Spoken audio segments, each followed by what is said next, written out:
Hello, it's Michael Tillinger here, and I want to talk to you about a very important subject that so many people around the world still don't grasp. They cannot get it into their head, and this is the difference between central banks and what could be called a people's bank.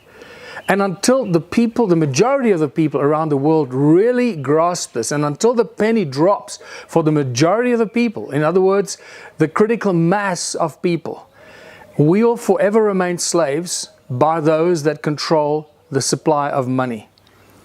Because the central banks of the world are not what people think. So let me spell this out for you. And please share this knowledge and information with everyone you know. And if they don't understand it, or if people argue with you, if they tell you, oh, that's nonsense, it's not true, they simply don't know what they're talking about. And they've fell victim to believing the lies of their teachers, or their jobs, or their banks, or whatever, or their university professors that tell them stories about how the money system works, because that's how they were programmed and indoctrinated and lied to, so they keep perpetrating the lie forward. So central banks are private companies and private corporations that do not belong to the government, to the country, to the people. These corporations have nothing to do with the well-being of our countries, of our communities, and our people. Central banks are private corporations that operate outside of the jurisdiction, the legal jurisdiction of our countries. Now let that penny drop, let that sink in. You cannot sue the central bank. No one in the world can ever sue a central bank. It's not possible. There is nothing in the legislature anywhere, in our constitutions, that allow us to sue the central banks. Because these central banks corporations, and this is obviously under the leadership and the ownership of the Rothschild banking empire, with the Rockefellers being the other big name there, and various other big banking families, many of whose names are not even familiar to us because they are very, very secretive. And they've kept this power and control over our countries for so long because they've kept it secret. And these are all shell companies and companies hidden all over the world that control our countries and our governments without us realizing it. So let's go through how central banks work.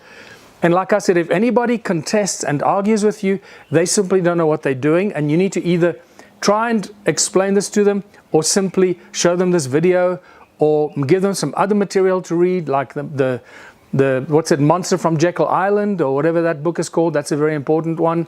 And there are many other incredible books that give the detailed information about this. So, central banks have basically infiltrated our governments, and through very powerful people that they've positioned in the governments. The United States was a great example of the creation of the Fed. In 1913, when they created that new law that the Fed is going to become the central bank of the United States, which should never have happened. The same thing happened in all other countries. The Bank of England, the Reserve Bank of South Africa, the central banks of all countries, all privately owned companies that belong to this banking cartel that control all the central banks of the world. And they've set up a company called the Bank of International Settlements in Basel, Switzerland. And from Basel, Switzerland, and the Bank for International Settlements, that's where they control all the central banks of the world. They send out very strict directives and instructions and code of conduct and behaviors to all the central banks of the world. And those central banks are basically satellite offices for the central office that runs from the City of London in the United Kingdom, not the town, not London, the City of London, which is that square mile, secretive square mile in London, that's known as the City of London. That's where all of this is happening and controlled from, right? This is why it's so secretive and so confusing, and people simply don't understand it.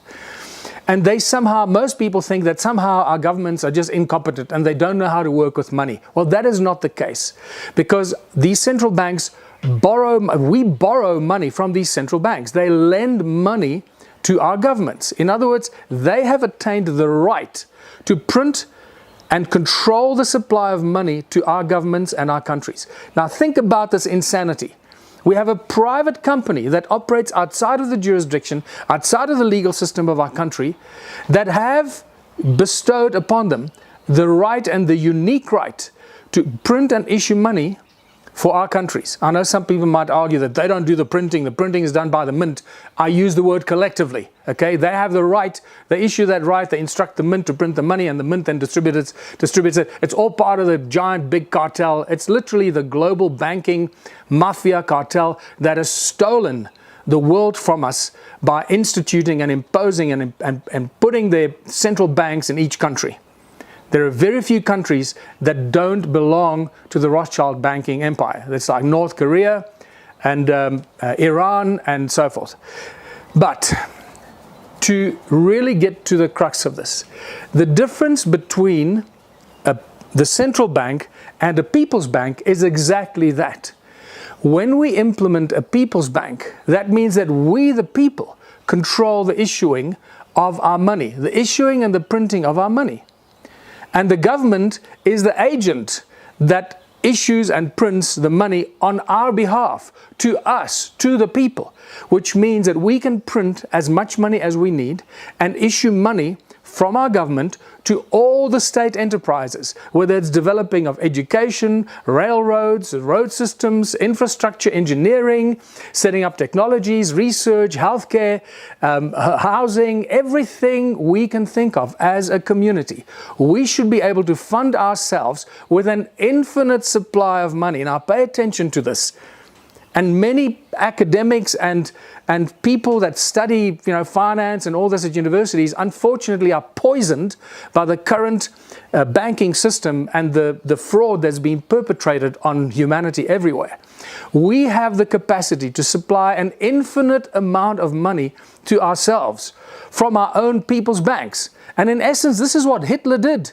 This is what made him so hated by the Rothschilds, because he took away the power of the Rothschilds to print money in Germany, because Germany was so destroyed after World War I by the Treaty of Versailles and made, to pay back so many, infinite amount of debt. And that's what Hitler did, and that's what really made him so hated by the Rothschilds. And that's why one of the mechanisms he used to make Germany so successful literally overnight, because he created the People's Bank, the Reichsbank, that was able to create a different kind of money for the people of Germany. Now, every leader in every country, every government in every country has the power to do this, because you are the leader of the country. If you have the military on your side, if you have the police and the military and the armed services and everyone that's supposed to protect your people, protect your country, protect your constitution, these are the people, armed forces, that are supposed to protect the success and the prosperity of your country.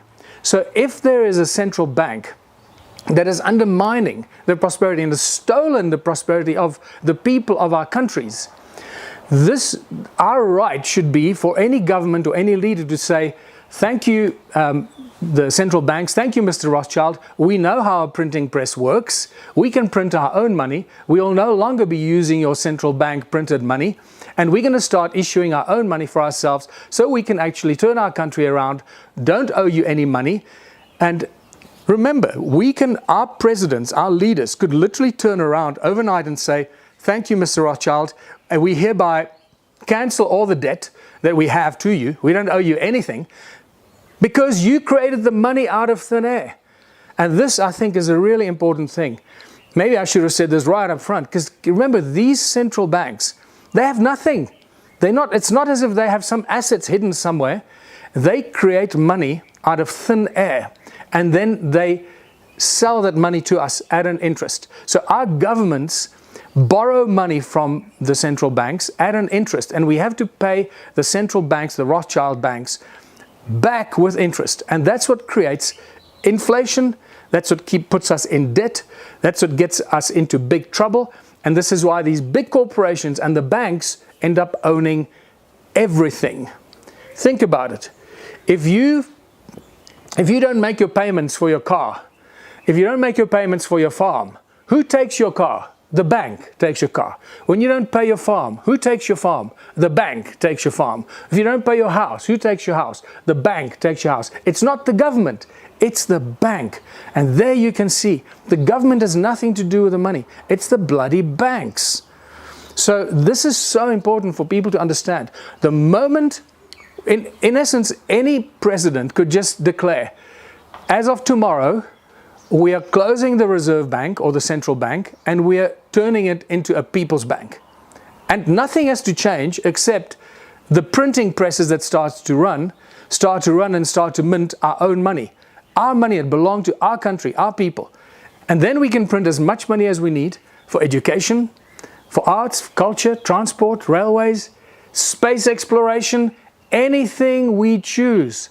We, the people, using the government as our representatives, should be setting up all these agencies and research facilities and amazing industrial activities for us, the people, to be able to achieve this. And we have the capacity to create and print as much money as we want and we need to do that to the best of our abilities. That means no one should ever be homeless, no one should ever be without work or without a job, and we should constantly have the latest technology and innovation happening in the most advanced research facilities that we could possibly imagine. That's what would happen when we start to run our own people's banks. Now, the People's Bank is not a final solution, but it is a very important step towards bringing freedom, true freedom and liberty, to the people of our countries, of all countries of the world, allowing them to feel the sense of freedom, feel the sense that they're alive, that they can live and explore their God-given talents, their skills and their abilities. Because with a People's Bank, any kind of initiative that helps the community, helps the people, helps the country progress, helps the country create prosperity and abundance, should be funded by the People's Bank, because it is ultimately going to help everybody in the community. So in a sense, it is the first step towards contributionism, or creating the means to create sustainability and create prosperity and abundance for all of us in all our towns, all our countries, all our cities, all over the world. So what did I miss? What did I leave out here? I sense that I might have forgotten something. Let's go through the bullet points. Central banks don't belong to the governments or the people. They're private institutions that somehow have taken on the right, the exclusive right in the world, to create and print money for our countries. Our governments borrow money from these central banks that cannot be sued, that they operate outside of our legal system, outside of our legislation, outside of our constitutions. We borrow money from these central banks at an interest rate, and that's why we get into debt, and that's why we have inflation. And this is why you hear when the central bank has adjusted the repo rate and the interest rate, and this has got always huge ripple effect across all the economies of the world, and our towns and our countries, when the central bank adjusts or raises the interest rate or drops the interest rate, all this kind of nonsense. That should never ever be part of our reality. We borrow money from them and we owe them money back, and this is how we get into debt. With a People's Bank, none of this happens. We create all the money we need for ourselves. That's really all I wanted to share with you. Let this sink in, and share this with everybody. And let's start putting pressures on our presidents, on our leaders, on our prime ministers, to say, hey, why are you supporting a central bank or a private bank that is not controlled and owned by the people? Remember Thomas Jefferson's famous words. This is one of my favorite statements. If we allow the banks to issue the currency and the money for our people, they will become so powerful, they'll take control of everything, and people will lose the land and everything that they've fought so hard for. I don't have it verbatim, but something like that. He said that banking institutions are more dangerous to our freedoms and liberties than standing armies, because banks will ultimately take everything from us. And this is what's busy happening right now. So pay attention to this. let this sink in, and let's start putting pressure on our presidents, our prime ministers, and our leaders to say, why are you supporting the Rothschild Central Bank? Close them down and start a people's bank. This is a very important thing. And if you don't know this yet, you should know this. This is most likely why JFK was assassinated in 1963, which was shortly after he started to print the United States note, the United States notes that was no longer minted or printed by the Fed, and it became known as the United States note, and it was based, in essence, he in secret created a people's bank, but nobody seemed to have known about it, and that's why they took him out, and very quickly the Fed was in control of the money in the USA again. This has happened in many countries around the world over the last 50, 60 years, and even further back than that. In fact, the First World War most likely started as a result of that, when Franz Ferdinand did not want to play the game with the Rothschild banking family. When Franz Ferdinand of the Austro-Hungarian Empire did not want to play the Rothschild game, they had him assassinated in Sarajevo, and that sparked the First World War. So these banking families and the Rothschild banking empire is the most powerful corporation in the world.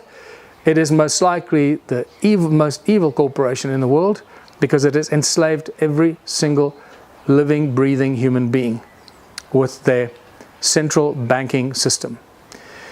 So on that note, I hope that gives you some insight and really important things to consider. Until next time, this is Michael Tillinger. Bye for now.